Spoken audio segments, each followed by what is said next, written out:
Hello दोस्तों, कैसे हैं आप। तो स्वागत है आपका एक नए वीडियो में। और आज का जो वीडियो है वो काफ़ी रिसेंटली अपलोड हुआ था ताइवान मीडिया में। और आपको तो पता ही है, पिछले सोमवार 14 फेब को इंडिया ने जो है एक सैटेलाइट लॉन्च किया, एक क्यूबसैट सैटेलाइट, जो कि Indian scientist, India, Singapore, Taiwan और यूएस के साइंटिस्ट ने मिलकर बनाया था। तो उसके ऊपर ताइवान मीडिया का क्या रिएक्शन है और उसके बाद ताइवान लोगों का क्या रिएक्शन है, ये बहुत सारे इंटरेस्टिंग कमेंट्स का हम एंड में रिव्यू और एनालिसिस करेंगे। सबसे पहले बिना टाइम वेस्ट किए चलिए वीडियो देख लेते हैं। कवरेज देखेंगे हम ताइवान मीडिया की कि जब ये सैटेलाइट इंडिया ने लॉन्च किया तब ताइवान मीडिया ने कैसे रिपोर्ट किया। और उसके बाद मैं ये भी आपको दिखाऊंगा कि इंडिया ने जब ताइवान डे सेलिब्रेट किया तब कैसे ताइवान मीडिया में जो है उसकी भी कवरेज कैसे दिखाई, वो भी मैं आपको दिखाऊंगा। तो चलिए वीडियो देख लेते हैं और उसके बाद काफ़ी सारे इंटरेस्टिंग कॉमेंट्स जो है मैं आपको पढ़ के सुनाऊंगा। तो लेट्स स्टार्ट। ताइवान, भारत और यूनाइटेड स्टेट्स के बहुत सारे एकेडमिक स्पेस रिसर्च इंस्टीट्यूट द्वारा 4 सालों में एक क्यूबसेट डेवलप किया गया है। इसे आज भारत में सफलतापूर्वक लॉन्च किया गया। आकाश में मौसम का निरीक्षण करने के लिए भविष्य के वैज्ञानिक मिशन शुरू किए जाएंगे, ऊपरी वातावरण के परिवर्तन को समझने के लिए। 2, 1, 0। उपग्रह एक एकेडमिक गठबंधन है जो कि चुओ विश्वविद्यालय, भारतीय अंतरिक्ष विज्ञान संस्थान और कोलोराडो विश्वविद्यालय जैसी शैक्षणिक इकाइयों से बना है। विचारों का आदान प्रदान और प्रयोगों के माध्यम से एक दूसरे के साथ तकनीकी सहयोग करके उपग्रह ने असाधारण परिणाम दिखाए हैं और भविष्य के अंतरिक्ष मौसम अवलोकन मिशन को अंजाम देंगे। स्कॉलर जांग कीवेई मूल रूप से सीमा के तीनों ओर के स्कूलों को अनुसंधान और शिक्षण उद्देश्यों के लिए वैज्ञानिक मिशनों को पूरा करने के लिए उपग्रहों को उपयोग करने की आवश्यकता है। हम आशा करते हैं कि हम सहयोग के माध्यम से स्वयं के संसाधनों और विशेषज्ञता का योगदान कर सकते हैं और फिर उन्हें संयुक्त रूप से विकसित कर सकते हैं।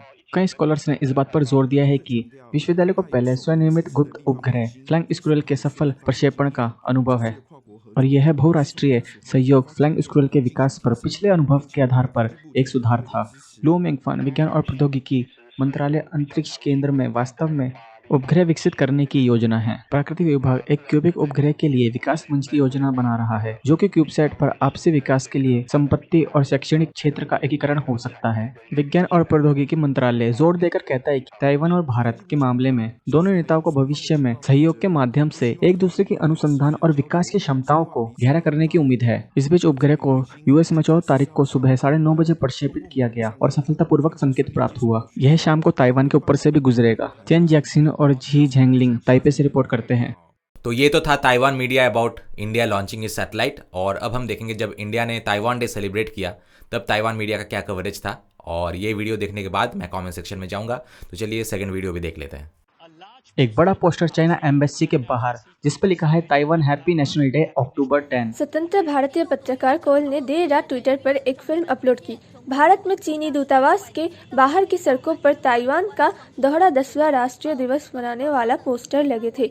पोस्टर का क्षेत्र पूरी चीनी मुख्य भूमि के कवर लग रहा था। पोस्टर के सत्तारूढ़ भारतीय जनता पार्टी के प्रवक्ता भागा ने पोस्ट किया था। भागा ने 2018 में ताइवान का दौरा किया और एक अच्छी छाप छोड़ी। ताइवानी मीडिया के साथ एक साक्षात्कार में उन्होंने कहा, भारत और ताइवान दोनों ही लोकतांत्रिक और स्वतंत्र देश है। चीन की कम्युनिस्ट पार्टी द्वारा भारत की अभिव्यक्ति स्वतंत्रता को दबाने की प्रयास को भारतीय लोग कभी भी बर्दाश्त नहीं करेंगे। चाइना को स्पष्ट रूप से बताने के लिए कि वास्तव में भारत दक्षिण एशिया क्षेत्र में एक संप्रभु देश है। हम आपकी वन चाइना पॉलिसी का पालन नहीं करने जा रहे। हम इसे अनदेखा करने वाले हैं क्योंकि हमें ताइवान जैसे पश्चिमी प्रशांत विशेष लोकतांत्रिक देशों जैसे सभी देशों के साथ मित्र बनने का अधिकार है। भारत में एक चीनी दूतावास ने ताइवानी मीडिया को एक चेतावनी पत्र जारी किया है जिसमें चीन के सिद्धांत के अनुसार ताइवानी मीडिया के समाचार को रिपोर्ट आग्रह किया गया है। एक स्वतंत्र भारतीय पत्रकार कोल ने ट्विटर पर कहा कि भारतीय सोशल मीडिया ताइवान को बधाई देने और चीन की कम्युनिस्ट पार्टी पर गुस्सा व्यक्त करने की आवाजों से भरा था।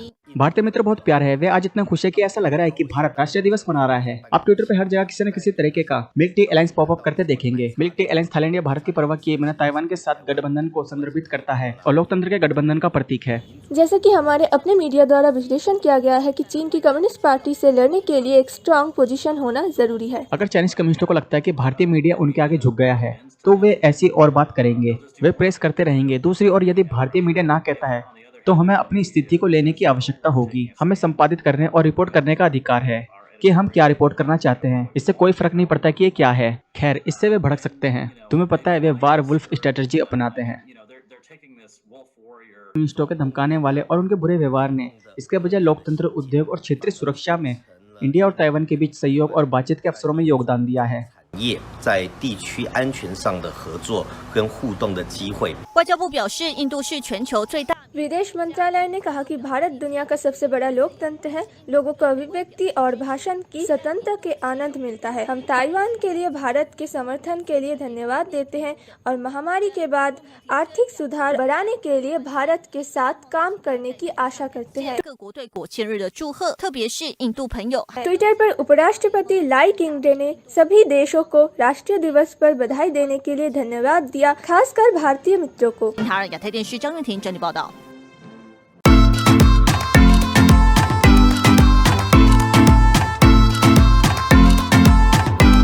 तो सबसे पहले मेई जेन युआन ने लिखा है कि इंडियंस कितने क्यूट होते हैं। Thank you for being so supportive to Taiwan. मुझे आशा है कि ताइवान और इंडिया एक अलायंस बनाएंगे। हम सिर्फ चाइना को रेजिस्ट करने के लिए ही नहीं, और भी बहुत सारे क्षेत्र में कोलैबोरेट कर सकते हैं, जैसे कि स्पेस, एपिडेमिक प्रिवेंशन, इकोनॉमी और भी बहुत कुछ। आपको बता दूं कि मिस्टर जेन ने जब ये कमेंट किया था तब इंडिया और ताइवान के बीच ये स्पेस कोलैबोरेशन नहीं हुआ था। ये उन्होंने तब कमेंट किया था जब इंडिया ने ताइवान डे सेलिब्रेट किया, लेकिन उनकी जो फोरकास्ट है वो सच में बदल गई और सच में एक बहुत बड़ा स्पेस कोलैबोरेशन जो है वो इंडिया और ताइवान के बीच में हुआ। तो बाकी जो सारे चीज़ें हैं, जैसे कि उन्होंने कहा एपिडेमिक प्रिवेंशन, इकोनॉमी और भी बहुत कुछ, आशा है कि ये भी सारे फील्ड्स में उनकी जो प्रेडिक्शन है वो सच में बदल जाए। ऐसे अलग अलग फील्ड्स में भी इंडिया और ताइवान के बीच एक अच्छा कोलैबोरेशन हो। तो बढ़ते हैं नेक्स्ट कमेंट की ओर। MF2029 ने लिखा है कि मैं आज से नहीं बल्कि बहुत पहले से, जब से मैंने आध्यात्मिक किताबों को पढ़ना शुरू किया था, तभी से मैं इंडिया के पीछे एकदम पागल हूँ और इंडिया से बहुत प्यार करती हूँ। उसके बाद टू मच ने लिखा है कि support the Bharatiya Janata party, bless India and it's people. ये देश बहुत ही स्ट्रांग और प्रॉस्परस है और लोग बहुत अच्छे हैं। Welcome to Taiwan for business, tourism and cultural exchanges. तो भारतीय जनता पार्टी से बहुत सारे लोग सिर्फ इंडिया में ही नहीं, इंडिया से बाहर भी बहुत सारे आशाएं लेके बैठे हैं और आशा है कि बीजेपी जो है उनके आशाओं पे खरे उतरे और उनकी जो विशेष है वो पूरी हो। मैं ये जरूर चाहूँगा कि बीजेपी भी दूसरे पार्टी की तरह माइनॉरिटी पॉलिटिक्स ना खेले, बट ये तो आने वाला टाइम ही बताएगा कि बीजेपी लोगों के सपनों को कितना पूरा कर सकते हैं। उसके बाद एडमिक सिंह 1102 ने लिखा है कि डेमोक्रेसी वाले देश बहुत ही अलग होते हैं।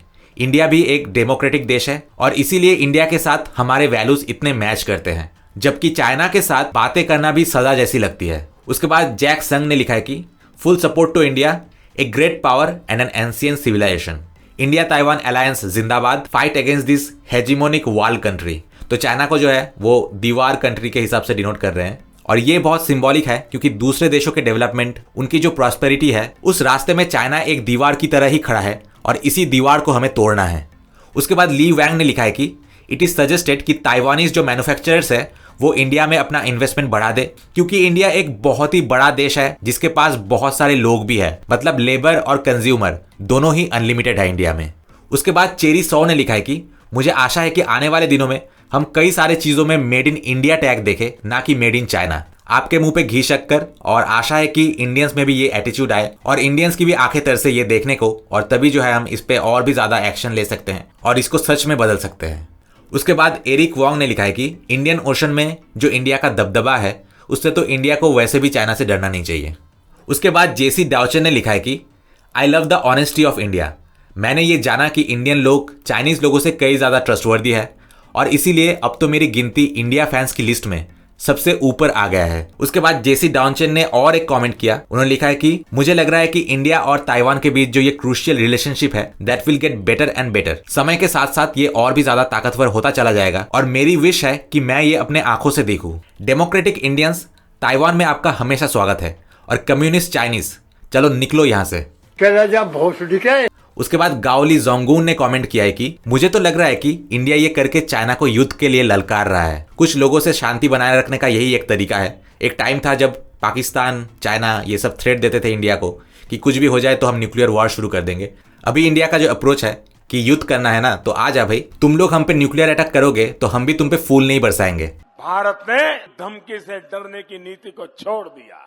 उसके बाद आज का लास्ट कमेंट सिन केयर का, Asia's earliest plus Asia's largest democracy. सिर्फ एशिया की ही नहीं, दुनिया का लार्जेस्ट डेमोक्रेसी। तो यहीं पे मैं आज का कमेंट का सिलसिला खत्म करूंगा। मिलते हैं आपसे नेक्स्ट वीडियो में। Till then, good bye.